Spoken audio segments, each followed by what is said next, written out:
수천 년이 넘는 세월 동안 동해의 파도는 단 하루도 쉬지 않았습니다. 그 파도가 깎아내고 또 깎아내어 만들어진 절벽 끝.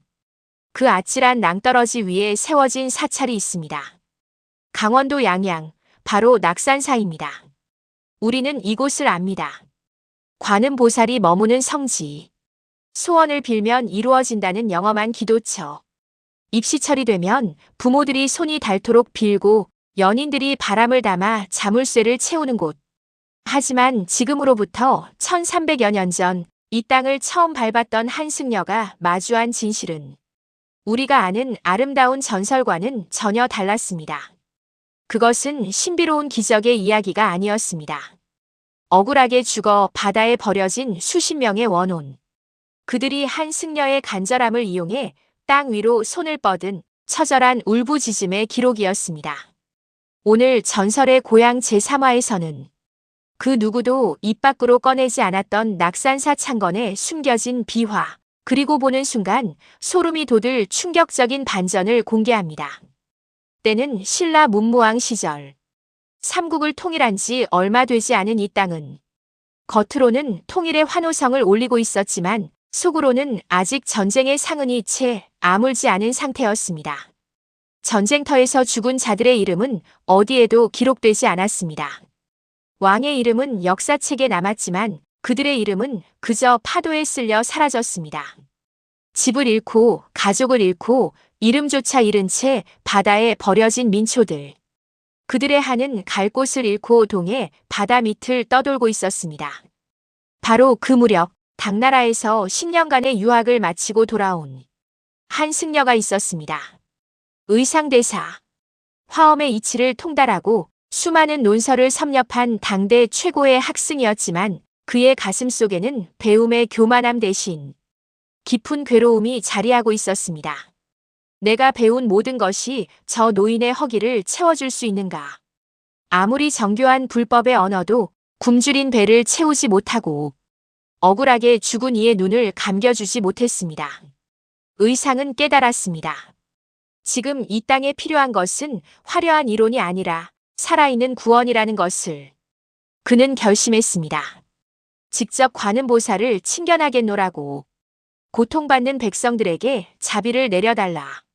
두 눈으로 마주하고 간청하겠노라고. 전해지는 말에 따르면 관음보살은 동해 바다 끝 깊은 해골 속에 머문다고 했습니다. 속세의 발길이 닿지 않는 험준한 해안 절벽, 그 아래 파도가 수천 년에 걸쳐 뚫어낸 바위굴. 그곳이 바로 성지였습니다.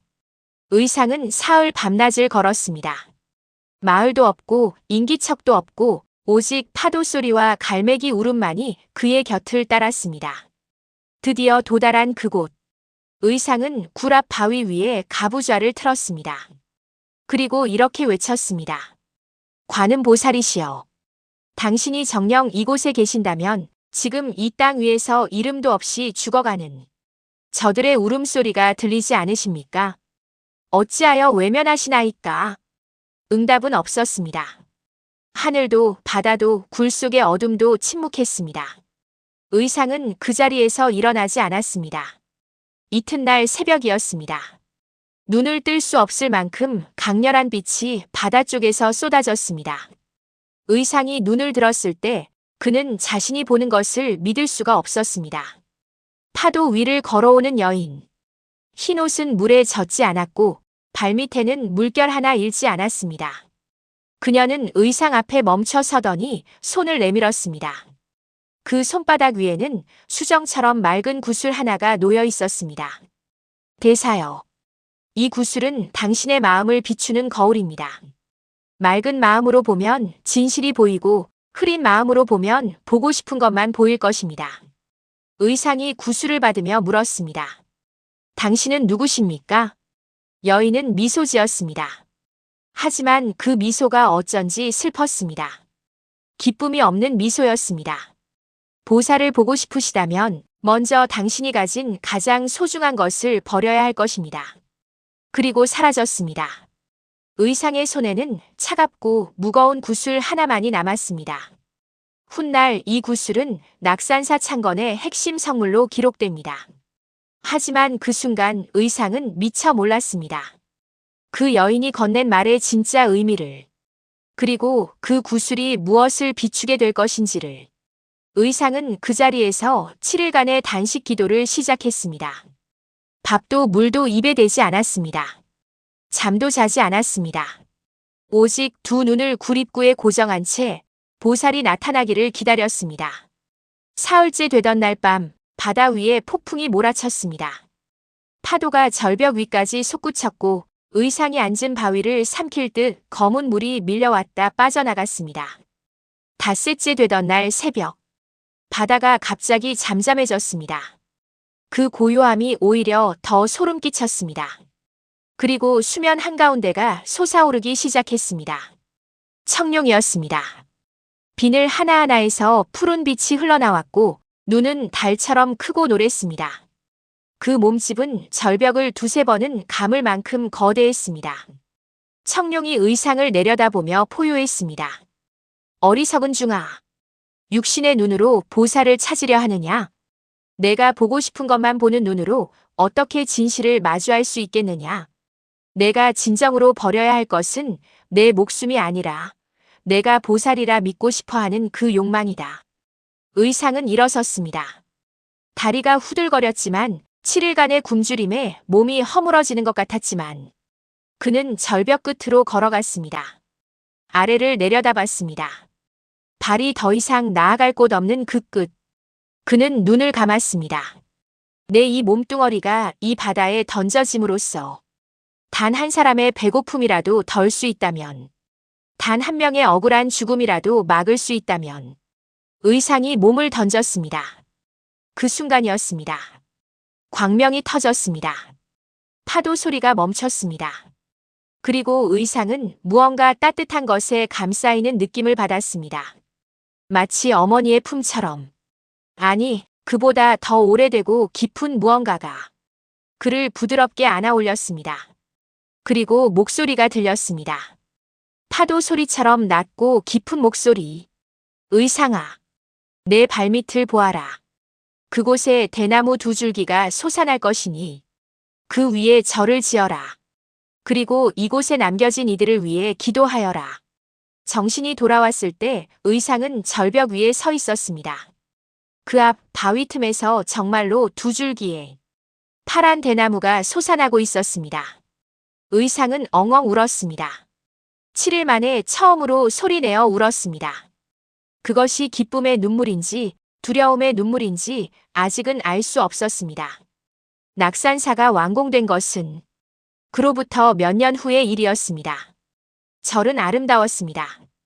바다를 내려다보는 위치, 들려오는 파도 소리, 바람에 흔들리는 처마의 풍경 소리.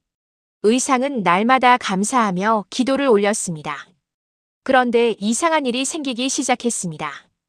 완공 이틀째 되던 밤, 의상은 깊은 잠에서 비명과 함께 깨어났습니다. 꿈을 꿨습니다. 그 여인이 또 나타났습니다.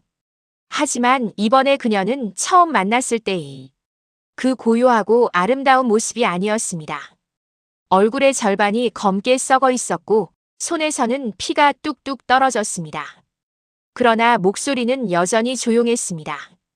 그것이 더 소름 끼쳤습니다. 대사여, 당신이 세운 절 아래에 무엇이 있는지 아십니까? 이 말만 남기고 사라졌습니다. 의상은 꿈에서 깨자마자 삽을 들었습니다. 아직 어둠이 거치지 않은 새벽, 홀로 그 대나무가 솟아났던 자리로 걸어갔습니다. 삽을 꽂았습니다. 한 뼘, 두 뼘, 세 뼘. 삽 끝에 무언가 단단한 것이 걸렸습니다. 백골이었습니다. 하나가 아니었습니다. 둘이 아니었습니다. 파도 소리가 멈춘 듯한 그 고요 속에서 의상의 손은 멈추지 않았습니다. 해가 뜰 때까지 파고 또 팠습니다. 수십 구였습니다. 마을 사람들을 불러 수소문한 끝에 알게 된 사실이 있었습니다. 그곳은 삼국통일 전쟁 중에 적군에게 쫓겨 절벽 끝까지 내몰린 신라 민초들이 바다로 떨어져 죽은 자리였습니다. 군인도 아니었습니다. 농사를 짓다 피란길에 오른 이들이었고 아이 손을 잡고 도망치던 어미들이었고 노인이었고 어부였습니다. 죽은 후에는 거두어주는 이조차 없어 파도가 떠내려보낸 그들의 뼈가 세월이 쌓이며 그 자리에 묻혔던 것입니다. 그 순간 의상의 머릿속에서 모든 것이 맞아들어갔습니다. 흰옷의 여인. 그녀는 관음보살이 보낸 사자가 아니었습니다. 그녀 자신이 이 절벽에서 죽어간 원혼이었습니다. 억울하게 죽어 이름도 없이 바다에 버려진 수십 명의 원혼 중 하나였습니다.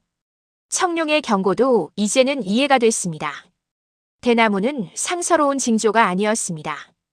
억울하게 죽어 바닥에 눌린 원혼들이 의상의 간절한 염원을 이용해 마지막 남은 힘을 쥐어짜 땅 위로 뻗은 손이었습니다. 여기 우리가 있다. 우리를 기억해달라. 우리가 어디에 묻혀 있는지 알려달라. 의상은 무릎을 꿇었습니다. 처음으로 보살 앞이 아니라 그 백골들 앞에서. 그리고 이렇게 말했습니다. 내가 이제야 왔습니다. 너무 늦었습니다. 용서하십시오. 의상은 사흘 동안 아무것도 하지 않았습니다. 불경도 읽지 않았습니다. 기도도 올리지 않았습니다. 오직 그 뼈들을 한 구 한 구 맨손으로 건져 올려 정성껏 수습하고 이름을 알 수 없으니 스스로 이름을 지어 불러가며 묻어주었습니다. 이분은 아이를 데리고 도망치다 죽었을 것이다. 어미라 부르겠다. 이분은 굳은 살이 박인 손이다. 농부였을 것이다.